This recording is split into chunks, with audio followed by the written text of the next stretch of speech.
Bismillahirrahmanirrahim. Assalamualaikum warahmatullahi wabarakatuh. Alhamdulillahilladzi hadana li hadza wa ma kunna linahtadiya laula an hadana Allah. Asyhadu an la ilaha illallah wa asyhadu anna Muhammadan abduhu wa rasuluh la nabiyya ba'dahu. Rabbi shrah li sadri wa yassir li amri wa hlul 'uqdatam min lisani yafqahu qawli, amma ba'd. Qala Allah Ta'ala fi kitabihil karim, a'udzu billahi minasyaitonir rajim. Bismillahirrahmanirrahim. Wa huwa alladzi arsala ar-riyaha bushran bayna yaday rahmatihi wa anzalna minas samaa'i ma'an tahura. Shadaqallahul azim. Bapak-bapak yang dirahmati Allah Subhanahu wa taala, alhamdulillah siang hari ini kita dapat berjumpa kembali dalam mimbar untung di hari Senin. Dan alhamdulillah kita semua dalam kondisi sehat walafiat. Minggu lalu kita sudah membahas tentang klasifikasi air untuk toharoh. Lanjutannya hari ini adalah klasifikasi air yang ketiga, yaitu air yang kejatuhan najis. Sekedar flashback untuk yang minggu lalu bahwa pertama, klasifikasi air adalah air yang suci dan menyucikan. Itu jelas air mutlak, Pak. Gampang ingetinnya, air mutlak. Selama air itu tidak berubah karena benda asing ya, dan materi asalnya itu tetap, mau air laut, mau air asin, mau air tawar. Yang berikutnya, dia belum bercampur dengan cairan lainnya meski cairan tersebut suci. Itu air mutlak, Pak. Tadi sebelum ke masjid kita ngobrol-ngobrol ya Pak Saiful ya. Kalau air mineral gimana Pak? Yang di dalam botol itu air mutlak, Pak. Air mutlak tidak ada aturan wadahnya. Jadi kalau mau wudhu pakai air, maaf saya sebut merek Aqua gitu ya, silakan. Itu kan air Aqua paling 1 liter ya, atau 650. Satu orang megangin, satu orang wudhu. Itu air mutlak, Pak.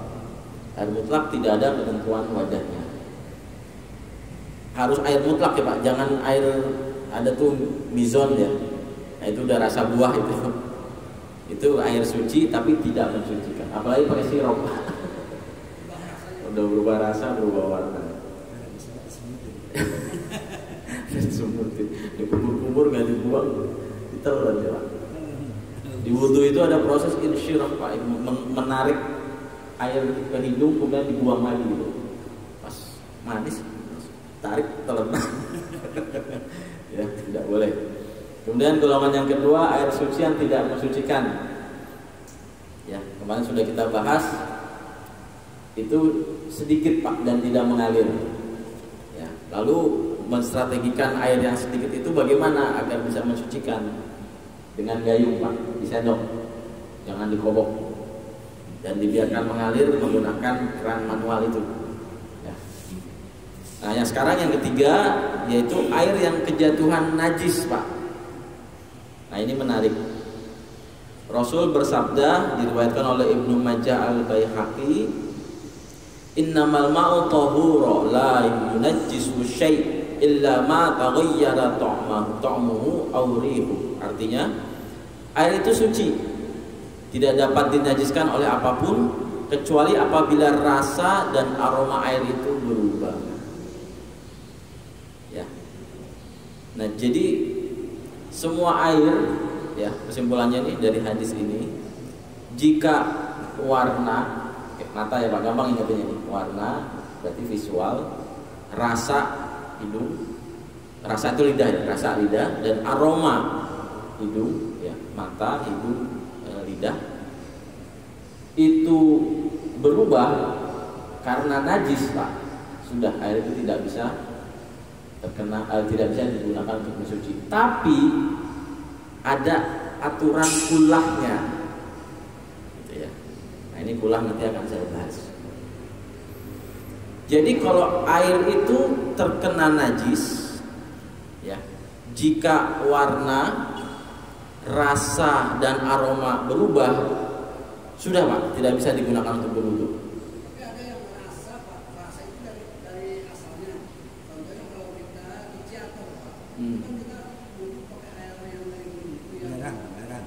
belerang.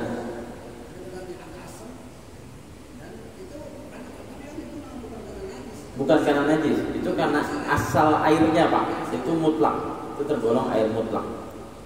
Tapi kalau misalnya air itu kecemplung Pak oleh najis, nah najis ini nanti kita akan bahas setelah pertemuan ini.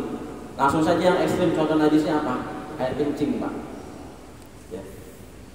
Kalau dia berubah warnanya jadi kuning Pak, karena kena najis kencing tadi, air seni ya, aroma dan rasanya berubah, sudah tidak bisa digunakan untuk berwudu, tidak bisa digunakan untuk toharoh.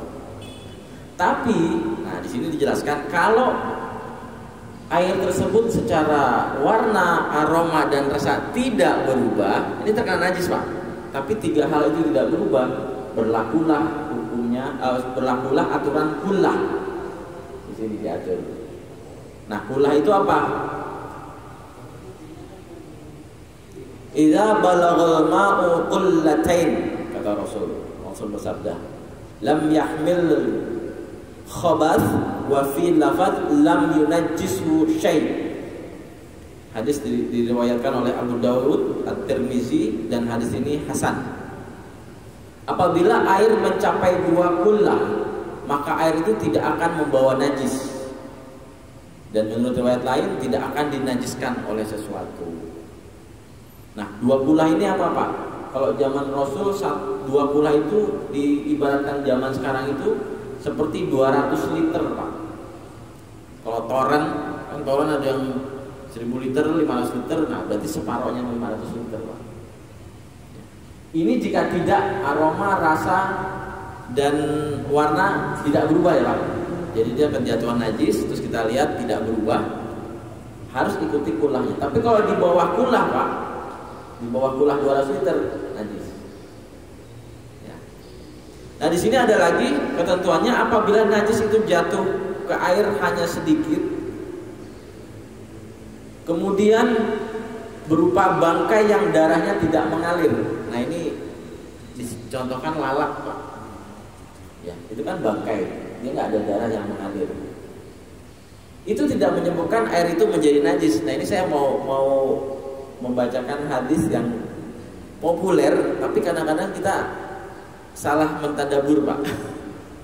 Ini menurut saya ya, kita punya akal, kita bisa bertadabur.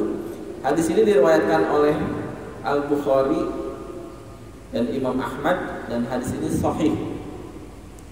Idza waqa'a dzubabu fi inani ahadikum fanqulu fa inna fi ahadi janahaihi da'a wa fil akhari dawa. Artinya, apabila seekor lalat jatuh ke dalam wadah air dari salah seorang dari kalian, maka tenggelamkanlah lalat itu, karena di salah satu kedua sayapnya adalah penyakit dan pada sayap lainnya adalah obat. Ini berlaku untuk air yang kullah tadi Pak, dan itu pun untuk bertoharoh. Nah ini hadis ini sering disalah kaprahkan Pak. Bukan di dalam kopi. Di kopi ada, kita lagi minum kopi di gelas yang sedikit ada lalat, dia celupin Pak. Oh ini yang sebelahnya obat, terus diminum. Udah lalatnya makin masuk, ini jari juga kita habis ngapain gitu ya Pak ya. Nah ini kita punya akal, kita bertadabur. Jadi maksudnya itu kalau lalat itu jatuh di wadah air untuk bertoharoh, celupkan Pak. Ini kopi, ada lalat itu celupin ya, boleh diminum. Ditegak semua lalat-lalat itu kan repot Pak. Ya. Siang-siang biar nggak ngantuk nih. Ya, wallahu a'lam bishawab ya Bapak ya. Tapi hadis ini saya maknai tidak seperti itu. Ini untuk air yang kullahnya 200 liter. Kesimpulannya, air yang terkena najis jika aroma, warna dan rasa berubah, sudah Pak, tidak bisa digunakan untuk bertoharoh. Tapi jika air terkena najis tidak merubah warna, aroma dan rasa, lihat kullahnya Pak. Ya. Kalau di bawah 2 kullah sudah tidak bisa. Ya.